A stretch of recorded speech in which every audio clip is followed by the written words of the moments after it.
Because all of these people have been complaining. And you see, at a particular point in time, the legislature or the executive and the legislature found themselves in a cat and mouse,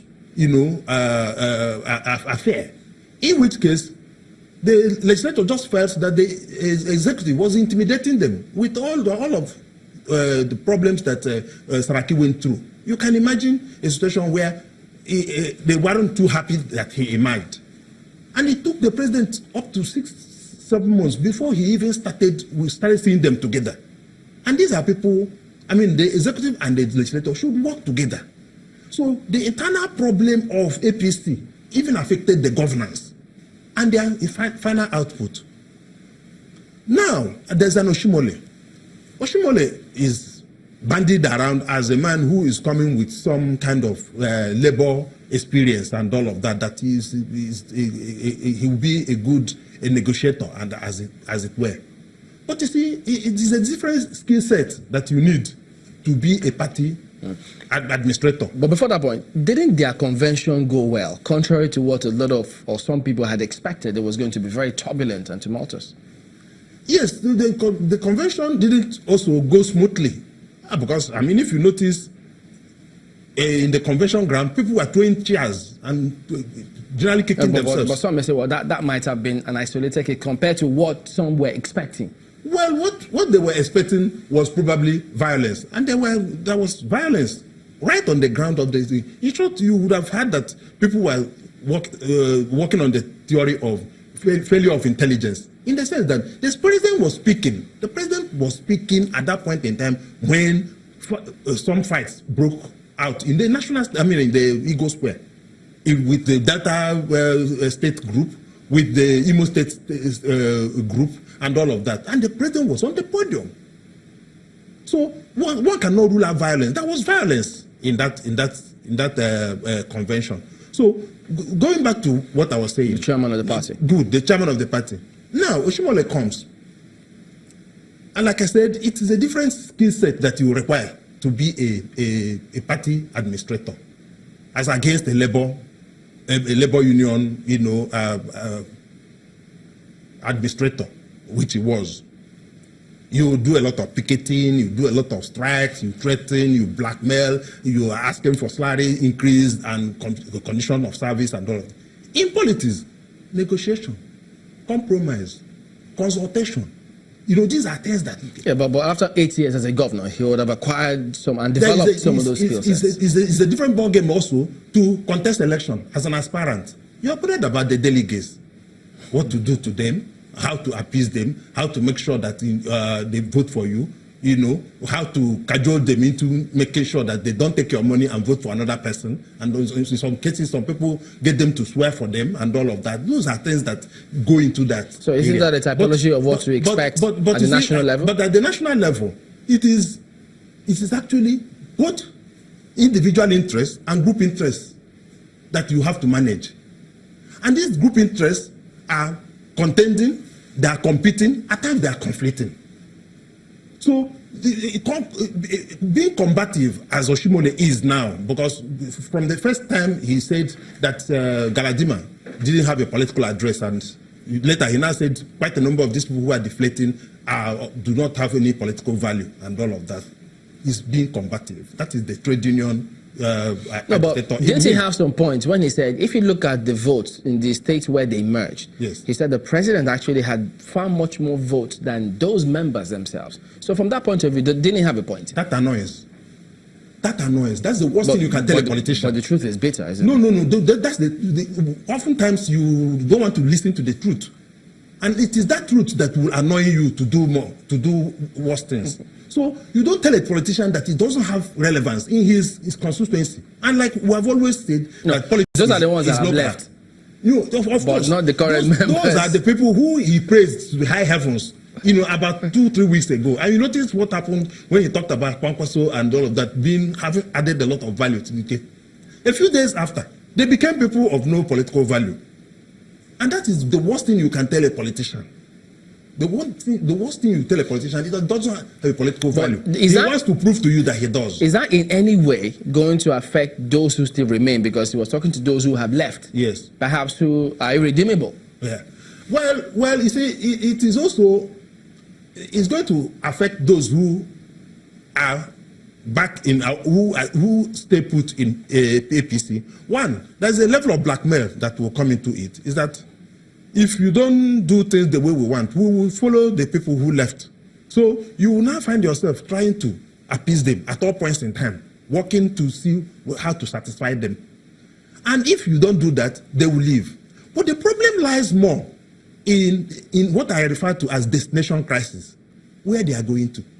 All of these people are going to PDP. No, some were with, is it ADC or ADP? A very small number. And then one with UPP. The small number. And one undecided, but some say he's gone back to the APC. But Chamberlain, the majority of them are going to PDP. In PDP, okay, let's take the example in Benue.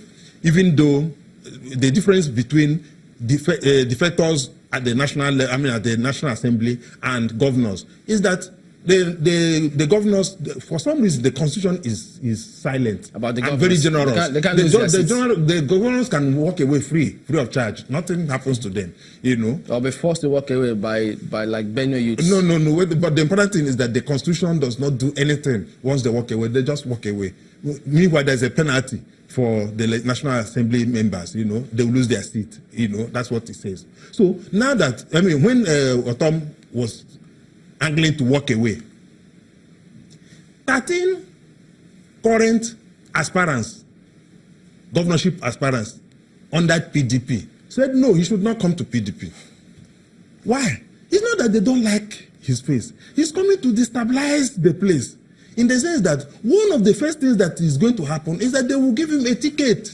That's the party structure. Automatic ticket, party structure. In other words, these 13 aspirants who have been spending money, calling meetings and doing all kinds of things, appeasing statutory delegates, at least the ones that we know that must vote. By now, they have, in fact, without knowing it, campaign has not started, even though officially it has not been declared open. But people they call it consultation. You consult this ward, you go to this local government and all. You are spending money. Yeah, but they say that those people who are spending money exist for such a time as this, because if somebody with this kind of structure and resources come through, you will have to, as they say, settle those other people so they can just give way. But it depends on if they will need to settle them. Because there are, when the party hands over the structure to you, any other person who is coming by is like, he's at your mercy. You can give him whatever you want, or you may decide to ignore him. But if he's the person who is handing over the structure to you, he will talk about his terms. Look, I have spent this much money, I have done posters, I have called this number of meetings, I have seen this. Give me, look, by now I have spent about 100 million already. If you give it to me, I will step down for you. But if a party structure is given to a governor that is just coming in, without recourse to you, you get nothing. Wow. And that's why they are all protesting. And it's going to repeat like that in a number of states. Okay, we'll go to break. We'll come back and take a look at that a little further in a moment. Don't go away.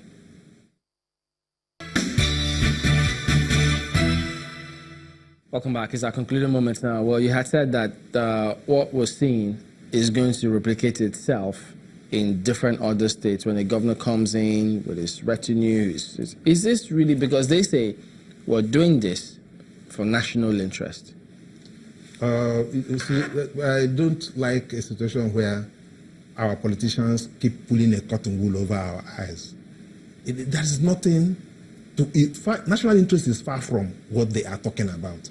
It is all selfish interest. In short, it's a power struggle for structure. That's what it is. But you see, you have to quote it in a manner that will look to enable you by some kind shop for, public sympathy. We call it words of appeal.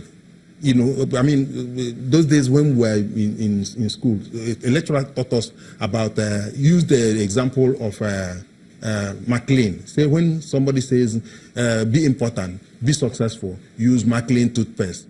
That even if you buy a lorry load of McLean toothpaste, you can never be important, neither can you be successful.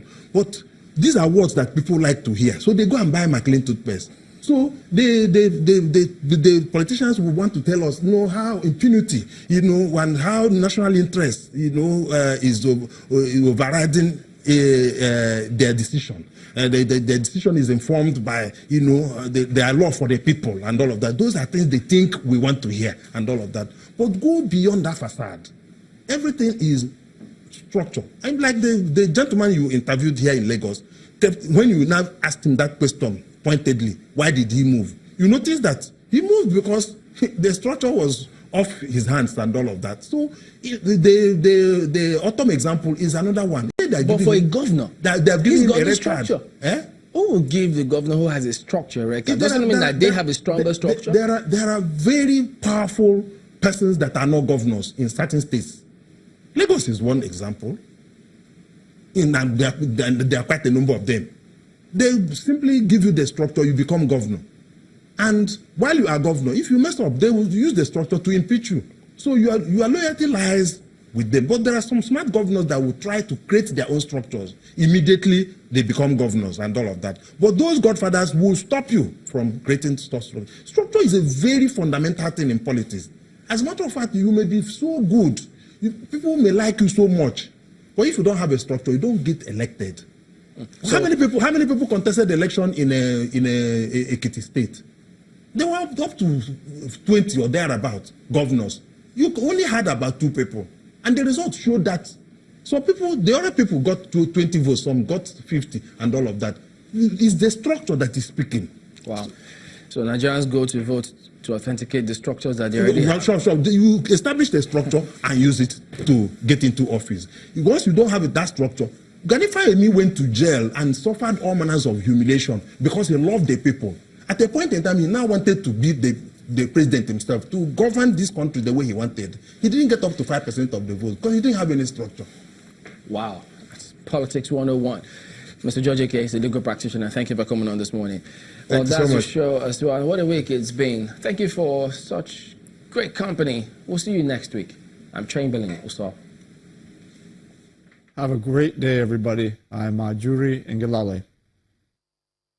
The views and opinions expressed by guests on this program are those of the maker and do not necessarily reflect the views, opinions, and endorsement of Channels Television.